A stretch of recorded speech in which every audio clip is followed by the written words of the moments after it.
Estamos dando seu quarto para eles. Com um sorriso forçado, comecei a empacotar. Quando perceberam tudo o que eu fazia por eles, já era tarde demais. Era uma manhã qualquer, dessas que se arrastam com o peso da rotina. O cheiro de café fresco preenchia a cozinha e o som dos talheres batendo nos pratos me dava aquela incômoda sensação de déjà vu. Eu sempre acordava primeiro, fazia o café, preparava a mesa, verificava se Clara já estava de pé para ir à escola e organizava o que fosse necessário antes de sair pro trabalho. Mas naquele dia, algo estava diferente. Eu não sabia ainda, mas aquela seria a manhã que mudaria tudo. Sentei-me à mesa, ainda sonolento, e comecei a passar manteiga no pão quando ouvi a voz da minha mãe, num tom leve, quase casual, como se comentasse sobre o tempo ou a previsão do horóscopo. Então, a partir da próxima semana Clara vai ficar com seu quarto, tá? A gente achou que ela precisa de mais espaço. Eu parei o movimento da faca, com a manteiga suspensa no ar. Achei que tivesse ouvido errado. Como assim, meu quarto? Perguntei, rindo sem graça. Achei que fosse alguma brincadeira sem graça daquelas que ela gostava de fazer. Ué, amor, você já tem 24 anos, né? Mora aqui, mas não precisa do maior quarto da casa. A Clara tá crescendo, precisa de mais privacidade, tem as coisas dela, o armário já não cabe tudo. A gente vai reorganizar as coisas. Você pode ficar no quartinho dos fundos. Vai dar certinho. O quartinho dos fundos. Aquilo bateu em mim como uma rasteira bem dada. Era um espaço minúsculo, abafado, com cheiro de mofo e sem ventilação. Eu costumava guardar ferramentas lá, caixas velhas, um ventilador quebrado. Eles queriam que eu trocasse meu quarto, onde morei a vida toda, por um depósito. Olhei para meu pai, esperando alguma intervenção, talvez um olhar de empatia, mas ele apenas mastigava o pão como se não estivesse ouvindo nada demais. Vocês pensaram em me perguntar antes de tomar essa decisão? Minha voz saiu firme, mais baixa. Ah, filho, a gente achou que não precisava. Você tá aqui de favor, não é? Tipo, é só uma reorganizaçãozinha. E você nem vai sentir falta. De favor. Aquela frase martelou na minha cabeça com mais força do que qualquer outra coisa. Eu era o filho que pagava as contas de internet e luz. Eu cuidava do jardim, consertava os vazamentos, fazia as compras do mercado, buscava Clara na escola quase todos os dias, organizava os documentos do meu pai quando ele esquecia onde tinha colocado, limpava a garagem e até fazia pequenos reparos quando alguma coisa quebrava. Mas no final das contas, era assim que me viam, um adulto encostado morando de favor. Olhei para Clara. Ela comia o cereal distraidamente, como se não tivesse nada a ver com aquilo. Na cabeça dela, era só uma mudança de quarto, um upgrade merecido. Talvez ela realmente achasse justo, afinal, quem é que ensinou a ela que eu não era nada além de um apêndice da casa? Levantei-me da mesa sem dizer nada. Senti os olhos da minha mãe me acompanhando, mas ela não disse mais nada também. Fui até meu quarto, meu ainda por pouco tempo, e me sentei na beirada da cama. Olhei em volta. As paredes tinham posters antigos de bandas que eu amava na adolescência. A estante com meus livros, os troféus de xadrez do ensino médio, as gavetas organizadas com ferramentas, cabos, manuais de coisas que ninguém mais sabia como funcionavam. Cada canto daquele espaço era uma extensão do que eu era, ou do que restava de mim dentro daquela casa. Mas ali, naquela manhã, tudo virou poeira. Não chorei. Acho que já estava anestesiado demais para isso. Passei o resto do dia no automático, fui trabalhar, voltei, e não toquei no assunto. Fiz o que sempre fazia, consertei a cortina que estava solta na sala, fui ao mercado comprar detergente e comida pro gato, busquei a Clara na escola, mesmo sem dizer uma palavra a ela. Em casa, jantei em silêncio e fui dormir com o estômago embrulhado, não pela comida, mas pela sensação de ser invisível. Nos dias seguintes, comecei a refletir sobre cada detalhe da minha vida ali. Percebi que, por anos, fui sugado por uma rotina onde o afeto vinha condicionado à utilidade. Quando eu fazia algo, era o mínimo esperado. Quando esquecia ou atrasava algo, era motivo de crítica. Meu nome era lembrado quando o Wi-Fi parava, quando a lâmpada queimava, quando a descarga não funcionava. Fora isso, era como se eu não existisse. Mas ali, no escuro do meu quarto que logo não seria mais meu, algo dentro de mim acendeu. Uma fagulha tímida de revolta. Não uma raiva explosiva, mas uma determinação silenciosa. Eu precisava sair dali. Não por vingança, nem por orgulho. mas por sobrevivência emocional. Naquela mesma semana, nas minhas horas de folga, comecei a procurar apartamentos pequenos para alugar. Sabia que não podia sair de qualquer jeito, precisava planejar, guardar dinheiro, criar um cronograma. Mas a decisão já estava tomada. Não havia volta. Eu sairia daquela casa, daquela dinâmica, e pela primeira vez construiria algo que fosse só meu, mesmo que fosse um canto apertado e com móveis usados. Fiz tudo em silêncio. Não porque tivesse medo de enfrentá-los, mas porque não queria mais gastar energia provando meu valor. Eles não ouviriam de qualquer forma. Estavam surdos há anos. Preferi o silêncio, porque às vezes ele fala mais alto que qualquer grito. E assim, naquela semana em que perdi meu quarto, eu recuperei algo infinitamente mais valioso, minha dignidade. Passei os dias seguintes num estado de calma aparente. Eu acordava, saía para o trabalho, voltava, jantava em silêncio, e dormia. Por fora, era o mesmo de sempre. Por dentro, tudo estava em chamas. Mas não eram labaredas de desespero, era um fogo controlado, daqueles que purificam e abrem caminho. Decidi que minha saída não seria barulhenta. Não queria gritar, acusar, implorar. Eu simplesmente deixaria de ser o pilar invisível que sustentava aquela casa. Queria que cada um sentisse o peso da minha ausência, não como uma vingança, mas como uma constatação. Era hora de provar, sem palavras, tudo o que eu fazia ali sem que ninguém notasse. A primeira coisa que fiz foi parar de cuidar do jardim.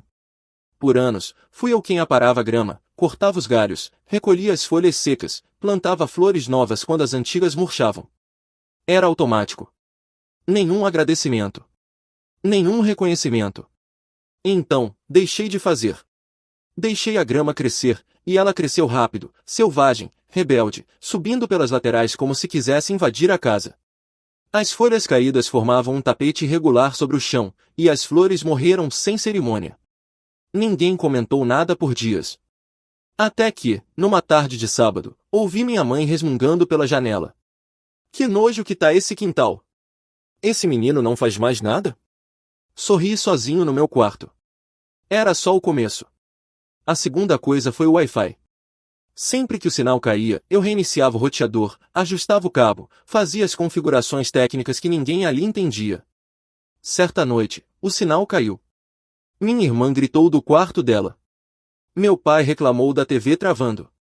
E eu continuei deitado, lendo um livro. A reclamação durou uns 20 minutos até que minha mãe apareceu na porta. O Wi-Fi caiu. Você pode ver o que houve? Não sei o que pode ser, respondi, sem tirar os olhos da página. Talvez precise chamar um técnico. Ela ficou parada ali, como se não soubesse como reagir. Depois deu meia volta e saiu, bufando. O terceiro passo foi a Clara. Deixei de buscá-la na escola. Avisei com antecedência, hoje não posso ir, estou ocupado. No primeiro dia, minha mãe teve que sair correndo do trabalho para buscá-la. No segundo, pediram para uma vizinha. No terceiro, não sabiam o que fazer. Meu pai, impaciente, acabou indo. E quando chegou, reclamou que o trânsito estava horrível, que perdeu tempo precioso, que aquilo era um absurdo. Ninguém mencionou o tempo que eu dedicava a isso antes. Ninguém pensou em me agradecer retroativamente. Apenas reclamaram do transtorno que a minha ausência causava. Cada tarefa que eu abandonava era como tirar um tijolo da fundação da casa. Lentamente, tudo começou a desmoronar. Mas eu mantinha a serenidade. Não para fingir indiferença, mas porque, pela primeira vez, eu estava vendo com clareza. Eu era o suporte invisível de uma estrutura que nunca me valorizou. Na quarta semana, parei de pagar as contas. Desde que comecei a trabalhar, contribuía com parte do meu salário. Pagava a conta de internet, o gás, às vezes a luz. Fazia isso por senso de justiça, porque sabia que morava ali, que usava aqueles recursos. Mas ninguém nunca me pediu nada formalmente. E por isso mesmo, parei. A primeira conta atrasada foi a da internet. 2 dias depois, cortaram o serviço. Minha irmã entrou em pânico, minha mãe ligou irritada para a operadora. A luz veio no mês seguinte com aviso de corte. Meu pai vociferou pela casa, perguntando como podiam deixar isso acontecer. Eu apenas respondi. Não estou mais pagando nada. Vocês disseram que eu moro aqui de favor. Então achei que não fosse minha responsabilidade. A expressão dele foi uma mistura de incredulidade e frustração. Mas ele não rebateu. Só saiu, murmurando algo que não entendi. Com o tempo, as coisas foram ficando mais tensas. Clara se irritava porque ninguém buscava ela na escola com regularidade. Minha mãe vivia estressada porque a casa estava desorganizada. O jardim estava intransitável. Havia um vazamento na pia da cozinha que pingava dia e noite. As compras do mercado estavam sempre incompletas. Ninguém repunha o sabão em pó ou o papel higiênico. As panelas acumulavam sujeira. O controle remoto estava quebrado há uma semana e ninguém consertava. E eu observava tudo com um silêncio que gritava. Eu me concentrava em finalizar meu plano. Já havia visitado alguns apartamentos. Um deles, em especial, me conquistou. Era pequeno, com um quarto só, mas bem iluminado, com uma cozinha charmosa e um banheiro limpinho. Tinha uma varanda minúscula onde eu podia colocar uma cadeira, e talvez, uma planta. Era o suficiente. Era meu. Fechei o contrato sem contar a ninguém. Comecei a comprar as coisas aos poucos, um colchão novo, panelas, pratos, toalhas. Ia levando escondido para o apartamento nos finais de semana. Cada compra era como um tijolo na construção de uma nova vida. E com cada passo, meu peito se aliviava um pouco mais. Certa noite, quando o Wi-Fi caiu pela 5ª vez naquela semana, minha mãe veio bater à porta do meu quarto. "Você não vai fazer nada?" perguntou, sem paciência. Eu disse que não cuido mais disso. "Por que tá fazendo isso? Tá se achando melhor que a gente agora?" "Não é isso. É que eu cansei." Ela ficou me olhando por alguns segundos, como se não entendesse a língua que eu falava. "Cansei de ser invisível, mãe. De só servirem de mim quando precisam. De não me consultarem nem para me tirar do meu próprio quarto. Cansei de ser útil sem ser visto." Ela não respondeu. Só virou as costas e saiu. E foi a primeira vez que eu a vi sem palavras. Naquela noite, dormi como não dormia há muito tempo. Sabia que o momento estava chegando. Logo, eu diria adeus àquela casa. E mais do que isso, diria adeus àquele papel de servo mudo que assumi por tanto tempo. Pela primeira vez, eu sentia que estava no controle da minha vida. E era libertador. Demorei exatamente 7 semanas para reunir coragem, planejamento e recursos para dar o próximo passo. Eu já estava com tudo pronto, apartamento alugado, itens básicos comprados, rotina traçada. A única coisa que faltava era o anúncio. Aquela última palavra. Aquela conversa que, por mais que eu ensaiasse 1000 vezes, sempre soava mais pesada na boca do que no coração. Escolhi um domingo de manhã, exatamente no café da manhã, o mesmo cenário em que anunciaram que meu quarto seria entregue a Clara, como se eu fosse um móvel que dava para mover de lugar. Era simbólico. Era justo. E era necessário. Acordei mais cedo que o habitual e preparei um café forte, do jeito que meu pai gostava. Toquei na cafeteira com um misto de nostalgia e alívio. Preparei a mesa em silêncio, como sempre fiz. Torradas, frutas, leite quente, manteiga. A rotina me parecia estranhamente reconfortante, mas eu sabia que não faria parte dela por muito mais tempo. Quando todos estavam sentados, minha mãe lendo mensagens no celular, Clara se servindo de suco, meu pai mergulhado no jornal, eu me sentei com a xícara nas mãos e disse, com a voz firme: "Eu vou me mudar na semana que vem." O silêncio foi imediato. Clara parou com o copo a meio caminho da boca. Minha mãe levantou os olhos lentamente. Meu pai abaixou o jornal sem dizer nada. Todos me olharam como se eu tivesse falado em uma língua morta. "Como assim vai se mudar?" Minha mãe foi a primeira a quebrar o silêncio. "Já aluguei um apartamento. Está tudo certo. Estou levando as coisas aos poucos. Semana que vem eu saio de vez." Meu pai franziu a testa. "Você não conversou com a gente sobre isso." "Assim como vocês não conversaram comigo sobre tirar meu quarto", respondi, tentando manter a calma. Minha mãe apertou os olhos, como se aquilo doesse. "Você está exagerando. Foi só uma decisão prática." "Sim. E agora essa é a minha", falei, olhando nos olhos dela. Clara se mexia desconfortável na cadeira, como se quisesse desaparecer. "Mas você mora aqui." Minha mãe insistiu. "Você tem suas coisas aqui, sua cama, sua vida." Interrompi. "Até perceber que tudo o que faço aqui é invisível. Que meu trabalho, minha ajuda, meu esforço, tudo é tratado como obrigação. Como se eu estivesse pagando uma dívida eterna. Meu pai cruzou os braços. Então você vai nos abandonar por causa de uma briga de família? Soltei um riso irônico. Não é uma briga. É um ciclo. Um padrão. Eu não sou ouvido, não sou consultado, só sou lembrado quando algo quebra, atrasa ou falta. Já notaram como a casa ficou quando parei de fazer as coisas? Quando parei de consertar, buscar, pagar, organizar? Vocês perceberam o caos? Pois é. Esse caos era evitado porque eu segurava tudo calado. E ninguém nunca agradeceu. O silêncio voltou, denso. Minha mãe parecia lutar contra as palavras. Meu pai desviava o olhar. Clara fitava a mesa. Então é isso? Você vai sair e deixar tudo para trás? Minha mãe disse, quase como uma súplica. Não tudo, respondi. Vou deixar uma lista. Está na geladeira. Detalhada, com tudo o que eu fazia, mês a mês. Só para vocês entenderem o quanto eu me doei aqui. Levantei-me da mesa. Meu café ainda estava quente, mas eu já não tinha mais apetite. Fui até a cozinha, abri a geladeira e bati levemente no papel colado com um imã de pizzaria. Estava ali, com letras bem legíveis, tarefas do filho invisível. Dividido em tópicos, com frequência, responsabilidades, e até o valor médio que eu gastava mensalmente. Era um dossiê de mim mesmo. Um retrato fiel da minha ausência que agora começava a se fazer presente. Minha mãe se aproximou devagar. Leu parte da lista e levou a mão à boca. Eu não sabia que você fazia tudo isso. Pois é. Ninguém sabia. E eu deixei assim por muito tempo. Mas agora, chega. Ela me olhou como se quisesse dizer mil coisas, mas nenhuma palavra saía. Então, apenas balançou a cabeça em silêncio. E onde você vai morar? Perguntou meu pai, com um tom mais brando. Num apartamento pequeno, mas suficiente. É só meu. Perto do trabalho.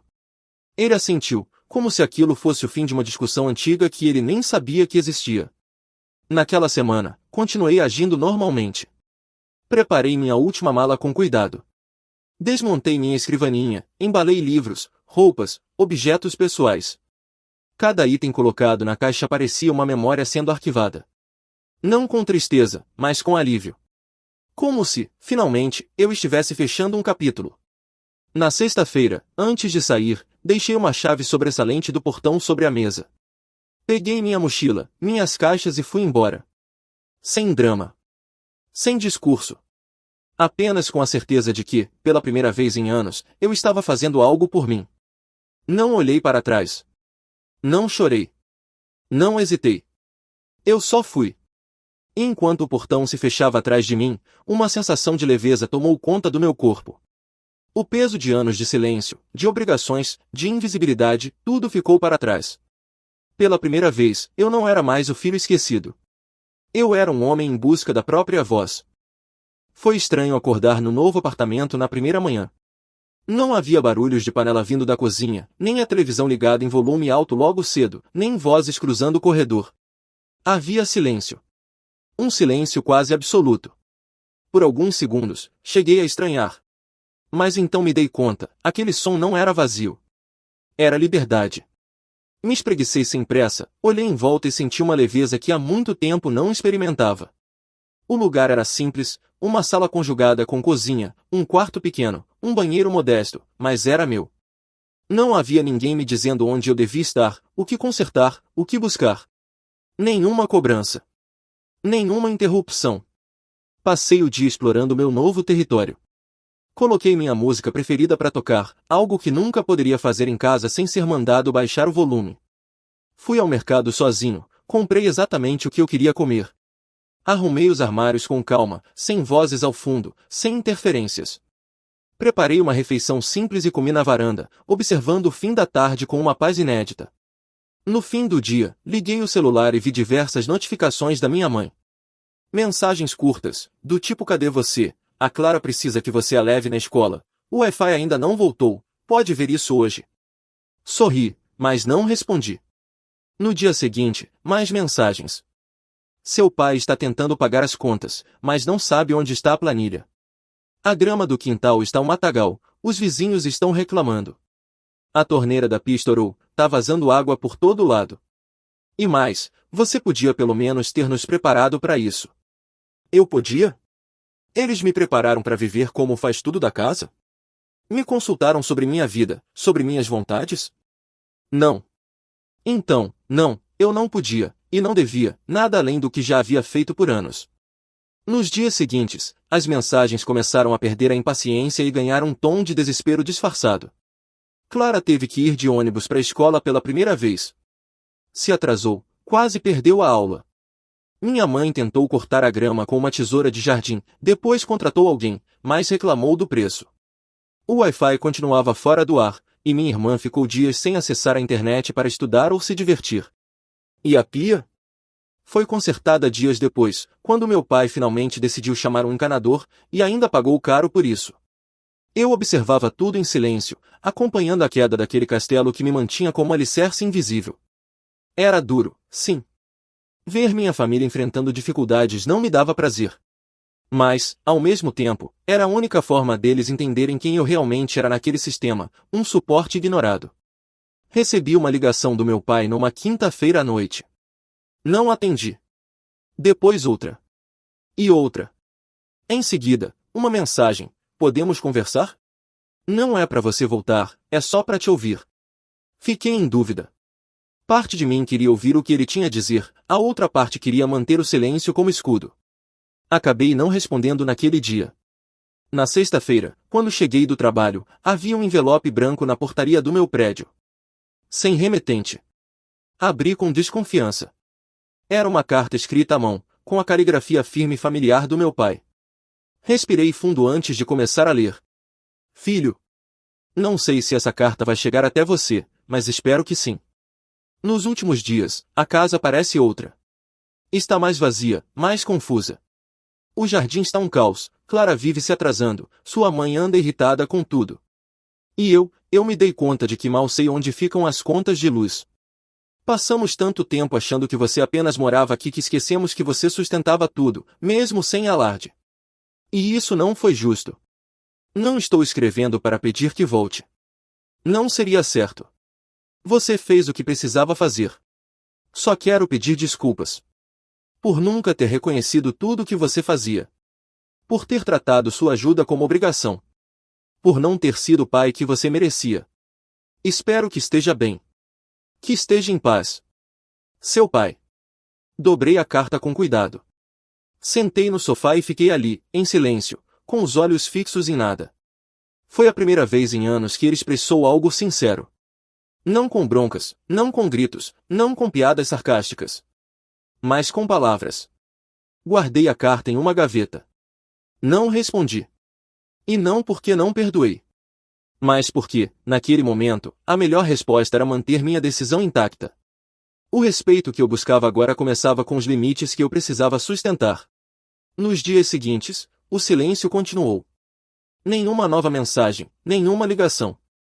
E aos poucos, comecei a sentir que algo dentro de mim estava, enfim, cicatrizando. No sábado, fui até um parque próximo ao meu apartamento. Levei um livro, uma garrafa d'água e sentei sob a sombra de uma árvore. Respirei fundo. Havia crianças brincando ao longe, casais caminhando, senhores jogando xadrez. Ali, naquele banco de madeira, percebi algo que me escapava até então: eu existia. E não como peça de reposição de uma casa disfuncional. Eu existia como alguém inteiro, com vontades, limites, sentimentos. E isso era novo.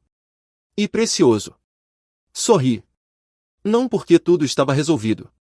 Mas porque, finalmente, tudo estava começando a se alinhar. Acordei no quinto dia com uma leve sensação de alívio. Algo dentro de mim parecia mais leve, como se um peso invisível tivesse finalmente escorregado dos meus ombros durante o sono. O sol atravessava a janela do quarto com um brilho acolhedor, e eu me dei conta de que aquele era, talvez, o primeiro momento em muitos anos em que eu me sentia em paz. Sem expectativas alheias, sem obrigações emocionais, sem a cobrança silenciosa de ser a base de tudo. Peguei o celular e pensei em desbloquear alguém da família. Um impulso quase automático, como se ainda houvesse a necessidade de verificar se algo urgente havia acontecido. Mas segurei meus dedos no ar, respirei fundo e deixei o aparelho de lado. O silêncio era uma escolha, e eu estava começando a gostar do que ele trazia. Naquele dia, decidi fazer algo diferente. Contratei um passeio de catamarã para visitar ilhas próximas. Um grupo pequeno, com gente de todos os cantos, embarcou comigo naquela manhã ensolarada. O mar parecia ainda mais azul do que nos dias anteriores. Azul turquesa, cristalino, quase irreal. Sentei na parte de trás do barco, deixei a brisa me envolver e pensei em como aquele cenário era o oposto completo da tensão que tomava conta do ambiente familiar que eu havia deixado para trás. Durante o passeio, conversei com uma mulher de meia idade que havia se divorciado recentemente e estava viajando sozinha pela primeira vez em décadas. Ela falava com um brilho nos olhos sobre como estava redescobrindo quem era. Também conheci um casal gay em lua de mel que me contou como enfrentaram rejeição familiar para poder celebrar o amor. Ouvi, sorri, compartilhei algumas partes da minha história, não todas, mas o suficiente para me conectar com aquelas pessoas que, como eu, haviam escolhido se colocar em primeiro lugar. Quando paramos em uma pequena ilha para mergulho com snorkel, entrei na água e me deixei levar. Ali, sob o mar transparente, cercado por peixes coloridos e corais vibrantes, tive um dos momentos mais intensos da viagem. Era como se o mundo estivesse em câmera lenta, e eu pudesse escutar meu próprio coração, batendo firme e tranquilo. Uma frase me veio à cabeça: você também merece ser prioridade. Voltei ao catamarã com a pele salgada, os cabelos bagunçados e uma calma que não sentia há muito tempo. No retorno ao resort, sentei no convés e apenas observei o mar se estendendo no horizonte. E pela primeira vez, me permiti imaginar um futuro em que eu não fosse o irmão que resolve, o filho que segura as pontas, o adulto que aguenta firme. Um futuro em que eu fosse, antes de tudo, alguém que se escolhe. E que se respeita. À noite, decidi me presentear com o jantar mais sofisticado do resort. Reservei uma mesa de frente para o mar e vesti a melhor camisa que trouxe na mala. Pedi um vinho caro, sem culpa, e um prato que mal sabia pronunciar. O garçom sorriu, perguntando se era uma ocasião especial. Respondi, sim. Hoje estou celebrando minha liberdade. Durante o jantar, meu celular vibrou sobre a mesa. Não era uma mensagem, nem uma ligação, era uma notificação de lembrança, dessas que os aplicativos de fotos enviam. Uma imagem minha e da Emily, ainda adolescentes, sentados na varanda da casa dos meus pais. Eu tinha o braço ao redor dela e ela sorria, encostada em mim como se o mundo fosse um lugar seguro. Fiquei olhando para a tela por longos minutos. Aquela imagem era real, aquele carinho existiu. Mas também era verdade que, ao longo dos anos, a dinâmica se desequilibrou. Eu me tornei o porto seguro, e ela, o navio à deriva que só voltava quando precisava de reparo. Terminei o vinho e levantei a taça para o mar. Não como um brinde à dor, mas como uma despedida aos papéis que aceitei sem perceber. Estava encerrando ciclos. Fechando portas que me mantinham trancado em um cômodo emocional sufocante. Antes de dormir, liguei para a recepção do resort e pedi para estender minha estadia por mais uma semana. A moça do outro lado da linha sorriu com a voz. Claro, senhor.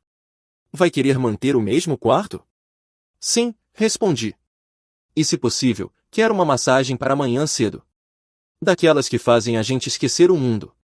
Excelente escolha. E desliguei com um sorriso tranquilo. Eu não estava fugindo. Estava me encontrando. Hoje é domingo. Estou sentado na varanda do meu apartamento, tomando um café forte e observando a cidade acordar lentamente. O sol bate de lado, e o calor morno da manhã me envolve como um abraço calmo. O vento sopra leve, balançando a samambaia que pendurei dias atrás. O som que escuto agora é o de carros distantes, pássaros teimosos e minha própria respiração. Pela primeira vez, esse silêncio não me incomoda. Não me oprime. Ele me acolhe.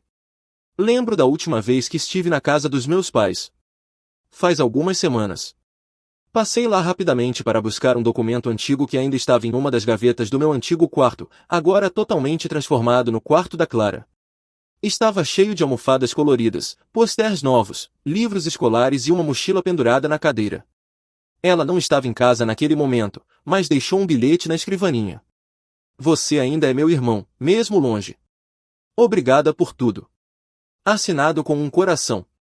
Eu sorri, dobrei o papel e guardei no bolso. A casa estava diferente. Não só pela decoração ou pela ausência de minha presença, mas pela atmosfera. Meu pai estava na garagem, tentando consertar a tranca do portão. Algo que, antes, seria meu trabalho. Minha mãe lavava a louça, visivelmente cansada, mas em silêncio.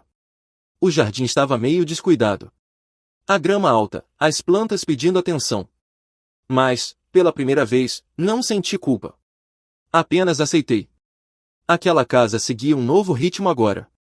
Um ritmo que não dependia mais de mim.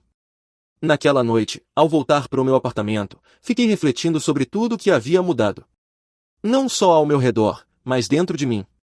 Era difícil acreditar que, há apenas alguns meses, eu vivia afogado em tarefas invisíveis, com a sensação constante de estar em dívida com todo mundo. Eu existia para os outros. Hoje, eu existo por mim. Não sou perfeito, nem completamente resolvido, mas sou livre. E essa liberdade tem um gosto doce e leve. Voltei a sonhar. Literalmente.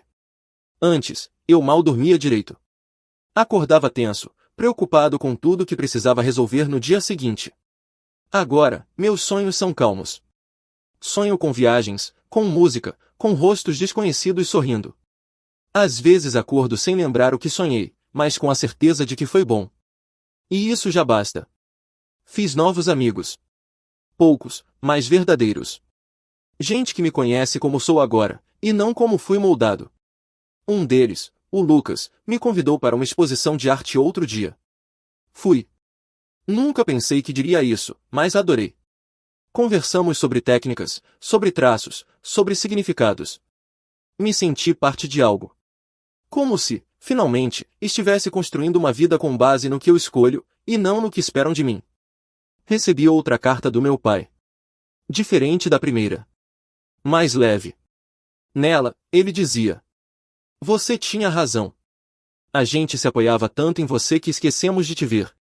Estamos nos virando por aqui. Não é fácil, mas estamos tentando. Não esperamos que volte, só queremos que saiba que estamos aprendendo. Terminei a leitura com um nó na garganta. Porque, apesar de tudo, havia amor ali. Desajeitado, talvez. Mas amor, ainda assim. E foi nesse momento que entendi, sair de lá não foi um ato de rejeição, mas de respeito. Por mim. E indiretamente, por eles também. Clara me mandou uma foto outro dia, ela, com um uniforme novo, sozinha no ponto de ônibus. A legenda dizia, indo e voltando sozinha. Sobrevivendo. Respondi com um emoji de foguete e um vai longe. A gente ainda se fala, de vez em quando. E isso basta. Porque não é a frequência que define um vínculo, mas a verdade nele. Hoje, quando olho em volta, vejo um lar. Meu lar. Com livros que eu escolhi, plantas que eu cuido, quadros que eu pendurei torto, mas gosto assim mesmo. O armário é pequeno, mas tem o que preciso. A geladeira vive meio vazia, mas sempre tem algo que gosto. E o mais importante, cada canto desse espaço carrega minha identidade. Não a versão moldada pela expectativa alheia, mas a versão real imperfeita, leve e minha. Às vezes, penso se um dia minha família entenderá de verdade tudo o que aconteceu. Talvez não. Talvez sim. Mas essa resposta não me cabe mais buscar. O que me cabe agora é seguir. Seguir com o que sou, com o que tenho, e com o que ainda vou descobrir. Encerrar essa fase não é um rompimento, é uma libertação. E liberdade, eu aprendi, não é ausência de vínculos. É ter escolha. E eu escolho não voltar para aquela dinâmica, não carregar fardos que não me pertencem mais. Não ser o solucionador silencioso de problemas que não são meus. Hoje, o silêncio da casa não é vazio. É paz. E a solidão, quando vem, não assusta. Ela senta comigo na varanda, toma um café, e depois vai embora sem alarde. Eu fecho os olhos, respiro fundo e sorrio. Porque, pela primeira vez, estou em casa. E ela mora dentro de mim.